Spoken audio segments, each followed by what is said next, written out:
Imaginez une prison de haute sécurité, un endroit où chaque recoin est surveillé, où les murs sont si épais qu'aucun bruit ne peut s'en échapper, où les détenus sont enfermés sous une surveillance 24 heures sur 24. Une forteresse imprenable. Et pourtant, un matin, à l'aube, les gardiens découvrent une cellule vide. Alejandro, un détenu condamné à perpétuité, s'est volatilisé. Pas de traces de lutte. Pas de caméra désactivée. Pas d'indice laissé derrière lui. Il s'est évaporé, comme s'il n'avait jamais existé. Ce qui rend cette histoire encore plus fascinante, c'est qu'après son évasion, personne ne l'a jamais retrouvé. Pas de témoin, pas de signalement, rien. Il a disparu sans laisser de traces, comme un fantôme. Alors, comment un homme peut-il s'échapper d'une prison considérée comme inviolable? A-t-il eu de l'aide? Était-ce un plan minutieusement préparé, ou y a-t-il quelque chose de plus mystérieux derrière cette disparition? Asseyez-vous confortablement, car ce que je vais vous raconter va défier toute logique. Chapitre 1. Alejandro, un homme sans passé. Alejandro Ramirez. Ce nom résonne encore dans les couloirs de la prison de Black Ridge, un établissement de haute sécurité situé en plein désert, conçu pour enfermer les criminels les plus dangereux. Personne ne savait vraiment qui il était avant son arrestation. Pas d'antécédents connus, pas de famille déclarée, pas même une empreinte digitale enregistrée dans les bases de données internationales. Pourtant, il avait été condamné pour un crime d'une rare violence, l'assassinat d'un homme politique influent. Le problème? Il n'y avait aucune preuve irréfutable. Pas de témoin direct, pas d'ADN, rien. Seulement une série de coïncidences étranges qui semblaient toujours le pointer du doigt. Pourtant, il n'avait jamais cherché à se défendre. Il s'était laissé arrêter sans résistance, comme s'il savait que cela faisait partie d'un plan plus grand. Dès son arrivée à Black Ridge, quelque chose intriguait les gardiens. Alejandro était calme, trop calme, pas un mot plus haut que l'autre, pas d'interactions inutiles avec les autres détenus. Il passait ses journées à lire et à observer, comme s'il attendait quelque chose ou quelqu'un. Chapitre 2. La cellule impossible à fuir. La cellule d'Alejandro était située dans la zone Oméga, un secteur réservé aux prisonniers considérés comme les plus dangereux et les plus insaisissables. Ses murs, renforcés par du béton armé. Ses barreaux, en titane, quasiment incassables.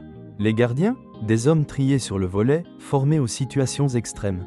Et pourtant, un matin, à 6h42, lors de la première ronde, un gardien s'arrête net devant la cellule 18.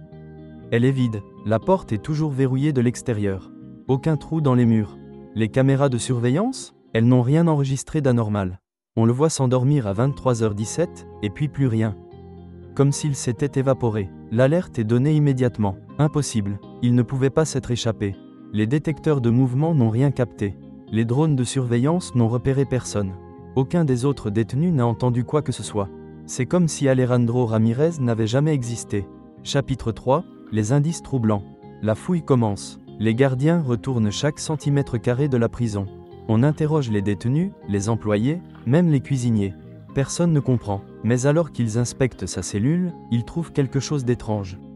Sur le mur du fond, juste sous la fenêtre, un symbole a été gravé, discrètement, presque invisible à l'œil nu. Un cercle parfait, avec une petite spirale au centre. Ce symbole ne ressemble à rien de connu. Aucun des experts en cryptographie ne parvient à l'identifier. Mais une chose est sûre, Alejandro l'avait laissé intentionnellement. Était-ce un message? Une signature? Un indice sur la manière dont il s'était échappé? Les spéculations commencent à fuser. Chapitre 4. L'hypothèse du passage secret. La première théorie avancée est la plus logique. Il a trouvé un passage secret. Mais après des jours de recherche, rien. Aucun tunnel, aucun accès caché, aucune brèche dans la structure. Comment aurait-il pu creuser un tunnel sous une prison construite sur une base rocheuse? Comment aurait-il pu sortir sans que les capteurs de mouvement ne l'alertent? Les ingénieurs qui ont conçu Black Ridge sont formels. Aucune issue secrète n'existe. Chapitre 5. A-t-il reçu de l'aide? Deuxième hypothèse, une aide extérieure. Un complice parmi les gardiens? Impossible. Chacun d'eux a passé un test au détecteur de mensonges. Une corruption à haut niveau?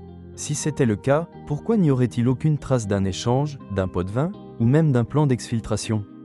Une organisation secrète l'aurait-elle aidé à disparaître? Mais pourquoi lui, et surtout, comment? Chapitre 6. La théorie la plus troublante. Les enquêteurs commencent à envisager une autre possibilité. Et si Alejandro Ramirez n'était pas un simple homme? Certains dossiers suggèrent qu'il aurait utilisé plusieurs identités au fil des décennies, dans des pays différents. Mais comment est-ce possible, alors qu'il n'avait que 38 ans lors de son arrestation? Et ce symbole trouvé dans sa cellule? Il réapparaît dans des documents anciens, liés à des sociétés secrètes, des phénomènes inexpliqués, et même des disparitions mystérieuses remontant à plusieurs siècles. Un journaliste d'investigation fait une découverte troublante. Ce symbole a été retrouvé sur les murs de plusieurs cellules de prisonniers qui ont mystérieusement disparu au fil du temps. Se pourrait-il qu'Alejandro n'ait jamais été humain? Chapitre 7, une disparition qui reste une énigme. Des années plus tard, l'affaire Alejandro Ramirez reste l'une des plus grandes énigmes criminelles jamais enregistrées. Aucune explication officielle n'a été donnée. Aucun indice n'a refait surface. Mais parfois, dans certains coins du monde, des témoins affirment avoir aperçu un homme ressemblant étrangement à Alejandro, marchant dans une ruelle sombre, observant la foule d'un regard perçant. Est-il toujours en vie? A-t-il orchestré son évasion avec une intelligence hors du commun? Était-il lié à quelque chose de plus grand, quelque chose que nous ne comprenons pas encore? Ce qui est certain, c'est qu'Alejandro Ramirez a disparu sans laisser de traces. Et peut-être qu'un jour, nous comprendrons enfin la vérité.